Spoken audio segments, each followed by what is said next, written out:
Hello mga kapatid, Assalamualaikum. Kumusta po kayong lahat at welcome po sa inyong lahat na nandito at nanonood ngayon.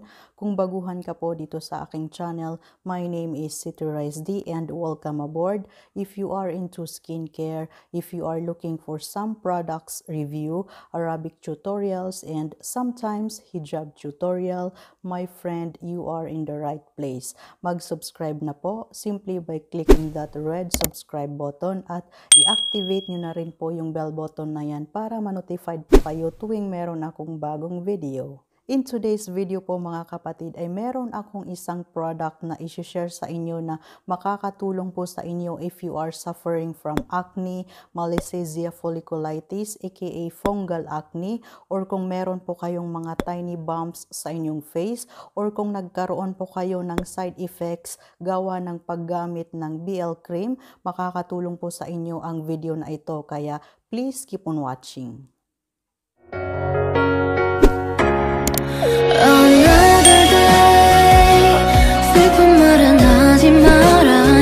Mga kapatid, ang tinutukoy ko pong product ay eto siya. Ito ay tea tree oil ng Some by Me, made in Korea. Ganito lang po ang kanyang packaging. Maliit lang naman siya kasi meron siyang 10 ml.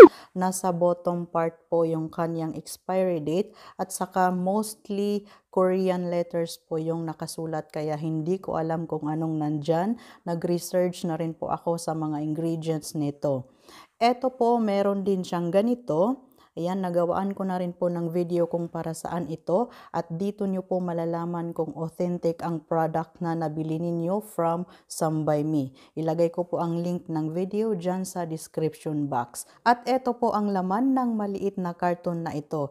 Pero bago ko po sabihin sa inyo ang mga ingredients ng product na ito at bago ko po kayo turuan kung paano ninyo gagamitin ang product na ito, ay bibigyan ko po muna kayo ng konting background sa tea tree oil na ito para kahit papaano po ay alam ninyo kung ano ang nilalagay ninyo sa inyong face. Ito pong tea tree oil na ito mga kapatid ay meron siyang antimicrobial, antiseptic, and antifungal properties. At marami na rin po ang mga gumagamit ng tea tree oil para sa kanilang acne. And there are studies po na nagsasabing etong tea tree oil ay effective din po sa mga fungal infections. Ito pong tea tree oil na ginagamit ko ay nabili ko po ito sa SHOPPEWISE Kuwait. Ilagay ko po ang presyo dyan sa screen kasi nakalimutan ko na po. Kung nandyan po kayo sa Pilipinas ay makaka-order po kayo neto sa online kasi available ito sa Lazada at sa Shopee. Kung namamahalan po kayo sa presyo ng Some by Me tea tree oil na ito ay meron namang mas murang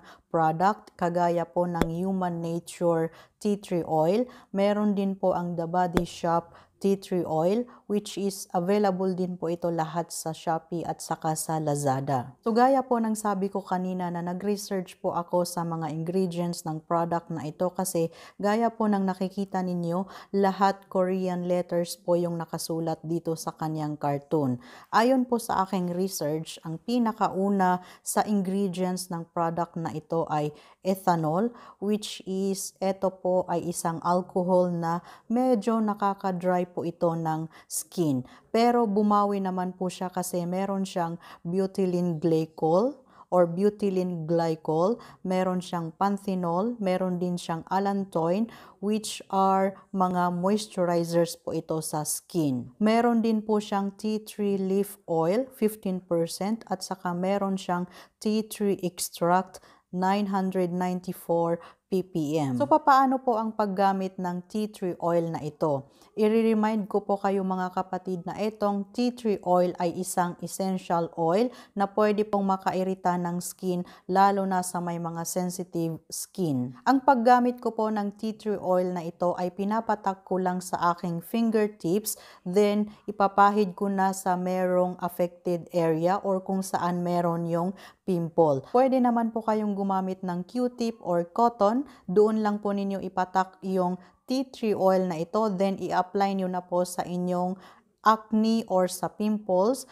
pero medyo nakakasayang po ng product kasi i-absorb lang ng cotton yung product na ito. Kaya as long as malinis naman po ang inyong mga kamay, malinis ang inyong fingers, then doon na lang po ninyo ipatak sa kaninyo i-apply sa inyong pimples or acne para walang masayang po sa product. Yung naunang video po na nakita ninyo kung paano ko ito in-apply sa aking pimple ay yan po yung breakout ko gawa ng PYUNKANG products. So tamang-tama po ngayon ipapakita ko ulit sa inyo kasi meron po akong isang pimple dito. Ito po.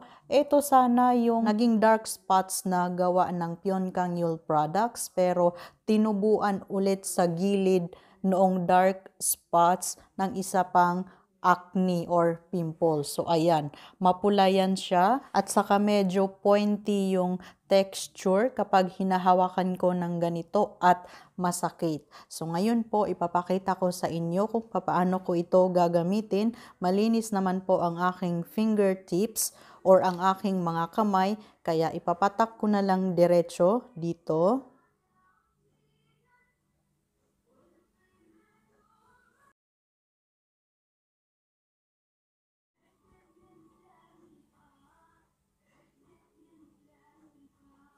Ang amoy po ng product na ito ay para siyang gas.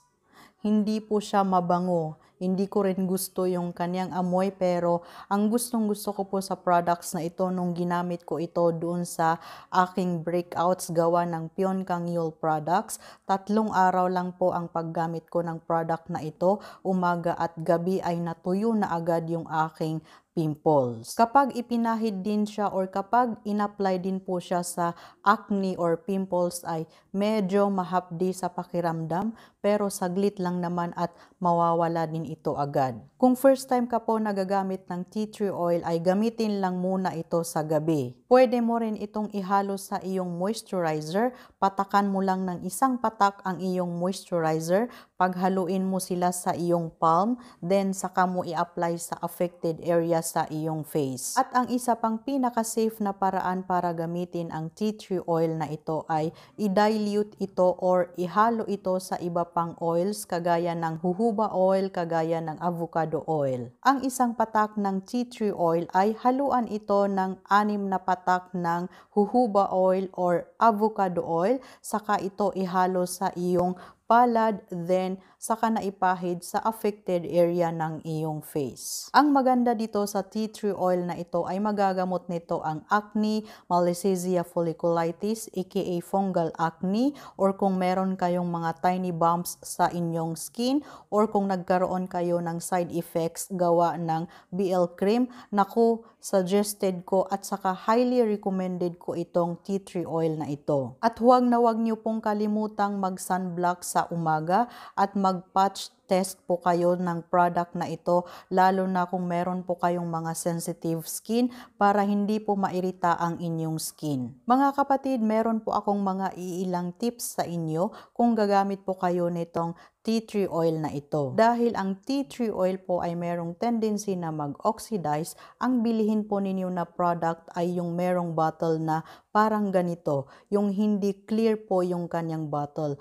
At make it sure po na pagkatapos ninyong gamitin ang product ay isara po ninyo ng maayos, yung super tight talaga para hindi mapasukan ng hangin yung kanyang bottle. Ito pong tea tree oil na ito ang pinaka last step po ng inyong skincare routine. So pagkatapos po ng inyong creams ay ito na ang inyong isusunod at ang lalagyan lang po ninyo ay kung saan yung affected area. Huwag po yung lahat ng face. Kung baga ang acne po ninyo or yung mga tiny bumps ninyo ay nandito lang sa forehead, dyan lang po yung lalagyan ninyo ng product na ito at huwag pong masyadong marami. Maliit lang po para hindi makairita ng inyong skin. Isa pa pong tip ko sa inyo mga kapatid ay mas maganda po na nakalagay sa refrigerator ang inyong tea tree oil para mas tumagal po yung kanyang lifespan. Kumbaga para hindi po mabilis na masira ang product. Uulitin ko po mga kapatid na kapag first timer kayong gagamit ng tea tree oil na ito ay gamitin nyo lang po ito sa gabi for 1 week. Kapag ayos naman sa inyong skin, walang irritation, walang paghapdi na nangyari, then pwede na po kayong mag-proceed sa twice a day, sa umaga at sa gabi, pero huwag nyo pong kaligtaang maglagay ng inyong sunblock. Mga kapatid, eto pong tea tree oil ng SOMBAYME ay super effective po sa akin.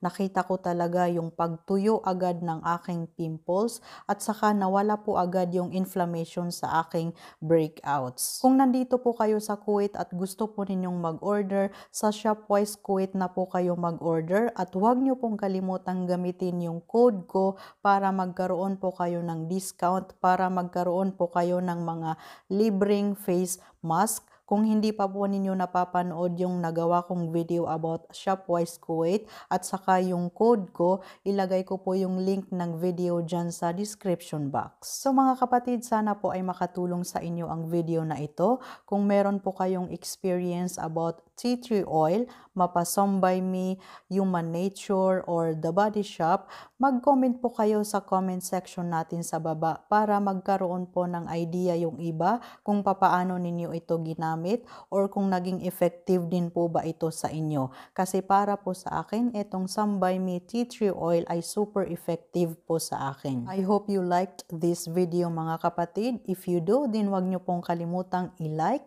Maraming salamat po sa panunood at magkita-kita po tayo ulit sa mga susunod ko pa pong video. Bye!